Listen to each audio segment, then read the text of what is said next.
Le président français Emmanuel Macron a fait une sortie récemment. Tu as sans doute vu déjà quelques extraits qui circulent sur la toile. Pour un souci de compréhension du contexte, je vais regarder toute la vidéo qui dure 1h43 minutes. Dans cette vidéo-là, il s'adresse aux ambassadeurs français. Il leur parle justement des politiques étrangères. Il commence à parler de l'Amérique, ensuite il parle de l'Asie, puis de l'Afrique et après les Outre-mer. Alors dans cette vidéo, la première chose d'abord qui va vous interpeller si vous allez la regarder, c'est que lorsqu'il parle des Américains, lorsqu'il parle des Asiatiques, le ton n'est pas le même que lorsqu'il s'adresse aux Africains. Dans la partie de son discours réservé à l'Afrique, il commence à rappeler qu'il est un président né après la décolonisation. Je le dis en tant que président de la République né après la décolonisation. Ce qui voudrait donc dire, si je paraphrase, qu'il n'est pas responsable de ce que ses parents ont fait avant lui. On peut le lui concéder. Dans un continent qui a 75% à moins de 25 ans, le dialogue avec l'Afrique ne peut pas être l'otage d'un panafricanisme de bonne aloi contemporain qui utilise en quelque sorte un discours postcolonial, en ayant d'ailleurs des soutiens de revers qui sont les impérialistes d'aujourd'hui. Comme vous avez dit, le dialogue aujourd'hui entre Africains et Français ne peut plus être seulement la chose des autres. Elle doit aussi nous appartenir. Monsieur le Président, première chose, lorsqu'on écoute votre discours, on entend des « nous avons choisi de partir »,« nous avons décidé de »,« nous étions là pour eux »,« nous ». On dirait que la relation France-africaine, parce qu'il faut l'appeler ainsi, est simplement dictée par la France. Selon votre point de vue, la France décide ce qu'elle veut, elle fait comme elle veut. Donc on lui laisse le choix en fait. Vous avez l'impression que dans la situation actuelle, la France a le choix de faire ce qu'elle veut ou pas, alors que ce n'est pas le cas. Monsieur le Président, du Niger, du Mali, du Burkina, avez-vous eu le choix de partir? Vous n'avez tellement pas eu le choix de partir que vous avez même refusé parfois de partir. On a dû vous chasser de force. Comment pouvez-vous donc dire aujourd'hui que la France a décidé alors que non, la France ne décide plus là? Vous dites également que les jeunes Africains sont manipulés par des pseudo-intellectuels à la solde de la Russie. Cette espèce de combination de faux intellectuels manipulant les réseaux sociaux, utilisant le désarroi d'une jeunesse et les intérêts de la Russie ou d'autres en Afrique, soyons lucides, mais n'y cédons pas. Moi, j'ai une question sincère et réelle. Pensez-vous vraiment que pour qu'un jeune Africain comprenne réellement ce qui est en train de se passer aujourd'hui, il faille d'abord que la Russie vienne les manipuler? Cela veut dire simplement que vous considérez que nous, en tant que jeunes, nous sommes idiots?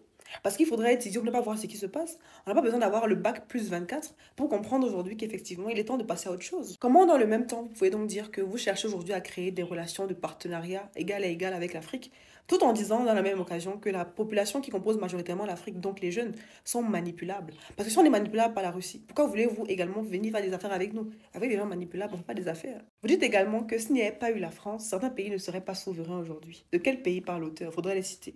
Mais je le dis pour tous les gouvernants africains qui n'ont pas eu le courage, vis-à-vis de leurs opinions publiques, de le porter, aucun d'entre eux ne serait aujourd'hui avec un pays souverain si l'armée française ne s'était pas déployée dans cette région. Je crois qu'on a oublié de nous dire merci. C'est pas grave, ça viendra avec le temps. L'ingratitude, je suis bien placé pour le savoir, c'est une maladie non transmissible à l'homme. Monsieur le Président, c'est un de vos prédécesseurs qui disait que entre États, il n'y a pas d'amitié, il n'y a que des intérêts. Il faudrait peut-être dire justement à votre population que c'est par intérêt que la France va en Afrique pour aller combattre. C'est par intérêt propre, par intérêt stratégique que les Français se lèvent et vont en Afrique. Il n'y a pas de... On ne rend pas service à l'Afrique quand on va combattre pour elle. Non, monsieur, au contraire. Et parfois même la France est payée plus que ce qui est nécessaire pour justement venir faire ce que vous faites en Afrique. Et j'ai une pensée émue pour nos soldats qui, parfois, ont donné leur vie et pendant des années se sont battus. Nous avons bien fait. Pour un président qui, il y a quelques mois, reconnaissait que le massacre de Charoë a été un massacre, c'est-à-dire que des Africains qui sont allés combattre pour la France ont été tués simplement parce qu'ils demandaient leur dû, vous venez nous dire aujourd'hui qu'on devrait être reconnaissant, sérieusement? Si reconnaissance, il devrait y avoir. C'est d'abord vous qui devriez être reconnaissant. Est-ce que la France a déjà payé pour tout ce que les Africains ont donné à la France? Est-ce que la France a déjà payé pour tout ce que les Africains sont encore en train de donner à la France? On est parti parce qu'il y a eu des coups d'État. Parce qu'on était là à la demande d'États souverains qui avaient demandé à la France de venir. Ce qui n'est peut-être pas faux. Mais dans le même temps, lorsqu'on vous demande d'intervenir, vous venez. Quand on vous demande de partir, vous ne voulez plus partir, c'est pourquoi? Si vous respectez tant la volonté des États, pourquoi est-ce que vous faites des choses selon votre bon vouloir? À partir du moment où il y a eu des coups d'État, où les gens ont dit « notre priorité, c'est plus la lutte contre le terrorisme, c'est ceci ou cela qu'importe », la France n'y avait plus sa place, parce que nous ne sommes pas les supplétifs de putschistes. Est-ce qu'il est possible un peu de se rafraîchir la mémoire? Lorsqu'au Tchad, le président Idriss Déby meurt sur le champ de bataille selon la version officielle, Monsieur le Président, vous êtes le premier à vous lever. Vous êtes le seul d'ailleurs président occidental à venir jusqu'à installer un président qui arrivait au pouvoir par coup d'état constitutionnel. Est-ce que là, ce n'était pas un putsch? Est-ce que vous n'étiez pas là à la solde d'un putschiste? Lorsque le Gabon a fait le coup d'État et que vous avez dit que vous supportez finalement le coup d'État, vous acceptez comparé aux autres, est-ce que ce n'était pas là être à la solde d'un putschiste? Est-ce que ce n'était pas là justement faire révérence à un putschiste? Parce que sans doute vous avez des intérêts là-bas. C'est de votre droit de jouer selon vos intérêts. Mais c'est aussi notre droit de vous rappeler vos incohérences. Parce que, Monsieur le Président, vous êtes incohérent. Et pour relever une dernière de vos incohérences, c'est qu'il y a quelques années, quand vous êtes arrivé au pouvoir, vous avez dit que le problème de l'Afrique, on n'arrive pas à se développer parce que simplement on a trop d'enfants.